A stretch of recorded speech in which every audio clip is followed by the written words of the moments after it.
ng ating official venue announcer.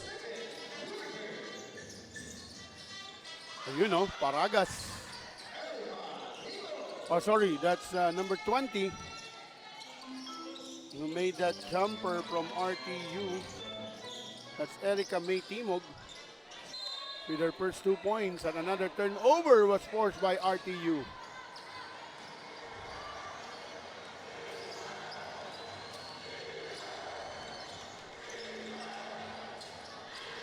Santa Ana also seeing action. Ganyan na rin itong number 27 si Marino. At si Torres bumalik na rin para sa RTU. Ganyan rin, number 0, si Carol Mendoza. Ayan, almost all the players ni Coach Goy na gamit na niya rito. Malyanes. Lefty 3 coming from number 26, Jane Rose Ramos. Sablay and Jane Rose. Ramos recovers with a 2 points, 17-6, back to 11. A steal by Jane Rose. Jane Rose tuloy-tuloy. Jane Rose. Jane Rose. Layup miss. We're getting to use that offhand to have a perfect control on that basketball. Santa Ana.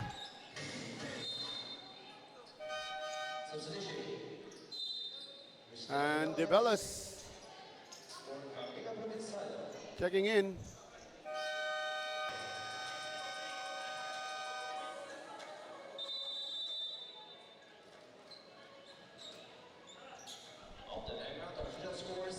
Eight minutes, 20 seconds remaining sa ating first half or to the second quarter.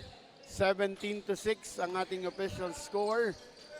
And again, sa mga nandito po sa loob, kung nakikinig din kayo, having some technical problem with our official scoreboard, nag-ground, no? Nagpa-plus 20. Torres recover her miss, and the foul will be called against number 4. That's Janine Mesa.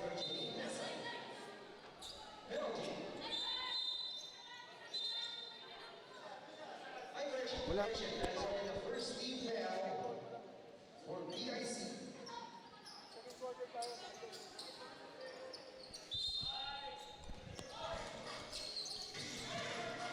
And that inbound pass, Torres missed that shot, and there will be a whistle. The foul will be called against RJ. Marika Joy Torres.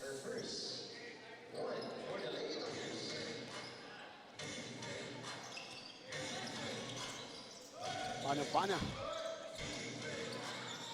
DeBellis.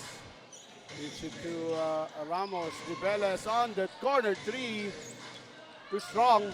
Torres running. Here are the RTU. Torres. Mendoza. Casella for 3. She missed. Oh, look at that pass. Bana papunta kay Ramos. Pinpoint passing. Sorry, hindi pala si Casella yung tumira kanina. Andito pala si Casella sa ating scorer's table.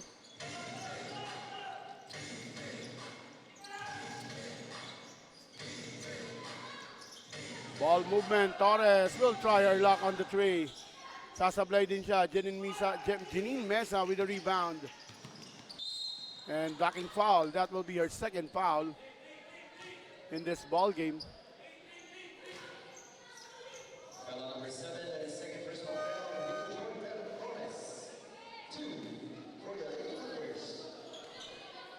Again, humihingi kami ng paumanhin. Lumalabas. Naka-plus 20 rito sa ating scoreboard official. 37-8. This is just a 9-point lead.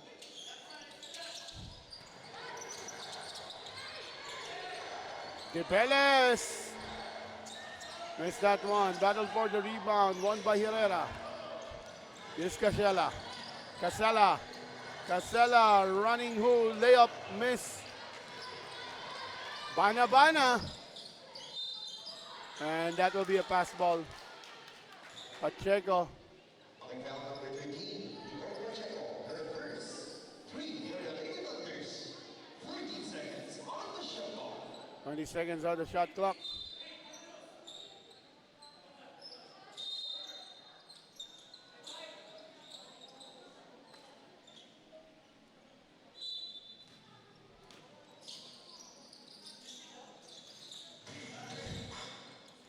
Bana.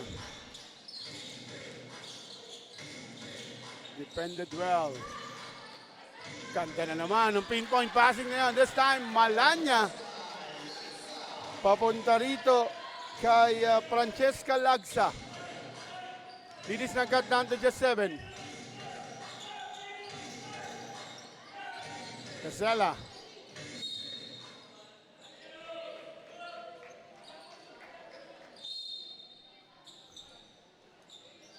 Montiveros. 8 seconds to shoot. Pacheco, baseline drive. Maagaw ni Dibeles. Tumama sa paa ni Dibeles. It will stay. Or Dibelies. At ito na si Mbuenga. Checking back in for Bana.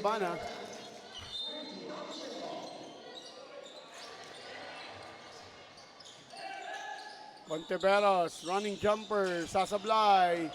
Mbuenga will lose the leather. Tries to save that basketball. And alam mo, mga coaches, yan ang mga hanap namin. Medyo delikado pero hinahanap ng mga coaches yung mga ganong attitude ng players.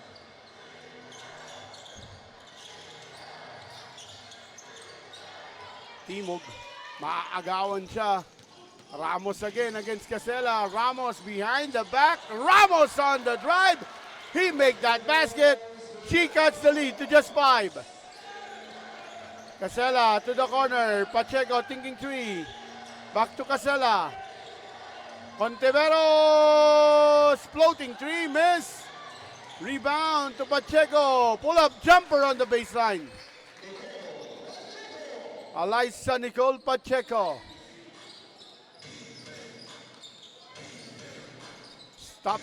Stops the bleeding of the RTU Lady Thunders. Mbuenga swings to the left. Ramos. Dibelies. Back to Mbuenga. 9 seconds. Mbuenga, hand up. And Lagsa will lose his control and he will be called for a traveling. Somo and Torres checks back in. Somo or Torres. She needs to be careful. She has 2 personal fouls already. Herrera, that entry pass to Somo, not a pick ni Ramos. Another steal credited to Ramos. Ramos for 3. Almost.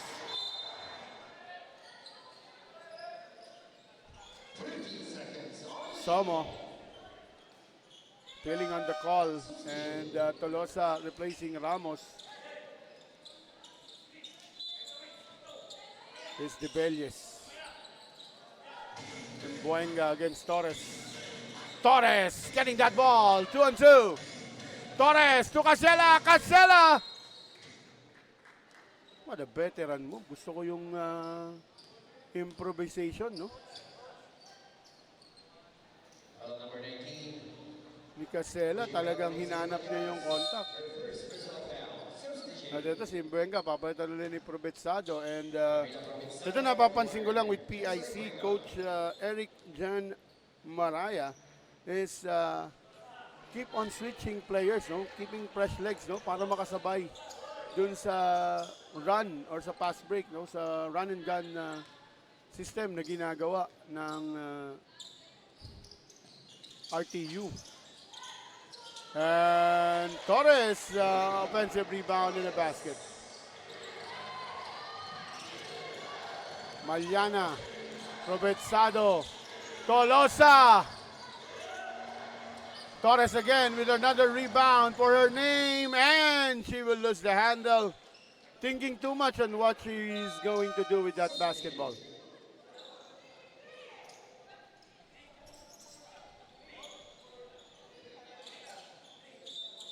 At siya mismo nagdala ng bola rito, sabi ni Torres.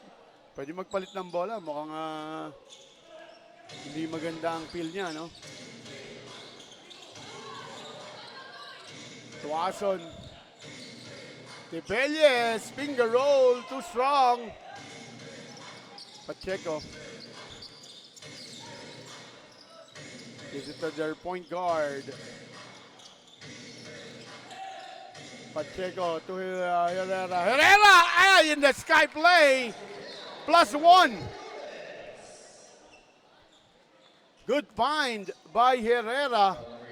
Finding the cutting Torres, at nung makita ni Torres, tiniretso na niya, tinira na niya. At aabutin siya ng depensa sa likod.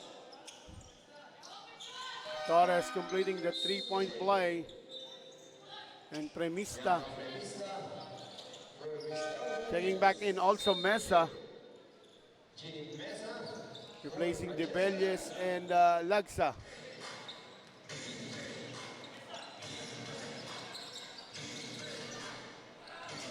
Estado, Tolosa, still can't buy a three. Mesa offensive rebound. At si Herrera will be called for a foul as he tries to put down, or as she puts down that hand at tumama. Foul number 14. As first personal foul on Andrea Herrera. Fourth for the Lady Thunders.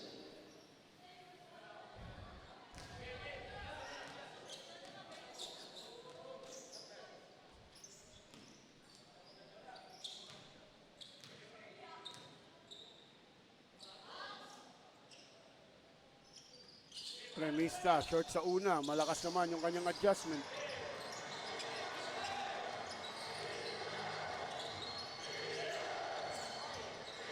Pacheco forcing that shot.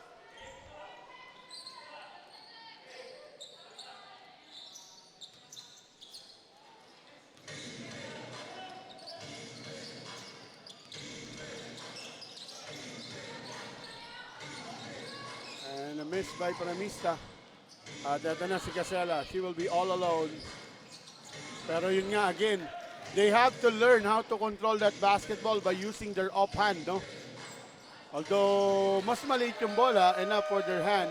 Ang problema lang talaga, sometimes hindi mo alam kung ano yung grip mo sa ball. And a timeout will be called as the lead was cut down to just 10. Magbabalik po kami dito sa USL.